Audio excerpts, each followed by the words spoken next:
It has been 5 years since tens of thousands of pilgrims slept in the streets of Rome, close to the Vatican. This was so they could secure a place for the canonization ceremony of Jan Paweł II and John XXIII. At 5:30 a.m. pilgrims were allowed to access the square, and in less than an hour St. Peter's Square was overcrowded.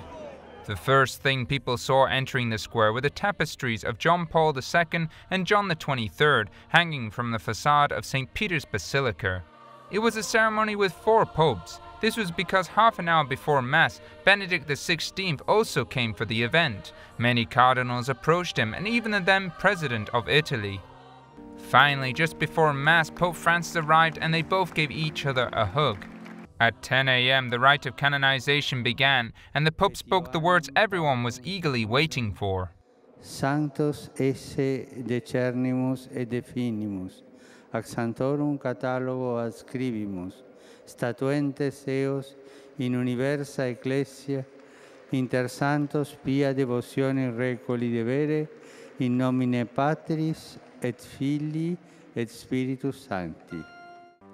Later, as is traditional, relatives of John XXIII and the woman healed through Jan Paweł II's intercession presented the relics of the new saints. In his homily, Pope Francis reflected on how these 2 saints showed the world God's goodness.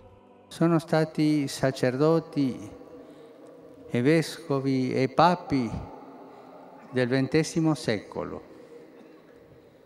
Ne hanno conosciuto le tragedie, ma non ne sono stati sopraffatti.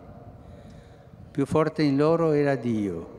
Since Pope Francis knew the great efforts pilgrims made to attend Mass before returning to the Vatican, he got into the Popemobile to greet all those around the square and surrounding streets. The enthusiasm was so great they wouldn't even let the Pope leave empty-handed. A few hours after the ceremony, the doors of the Basilica were open and many were able to pray before the remains of Jan Paweł II and John XXIII. It seemed that for a few hours St. Peter gave these saints the honor of being the protagonists in this sacred place.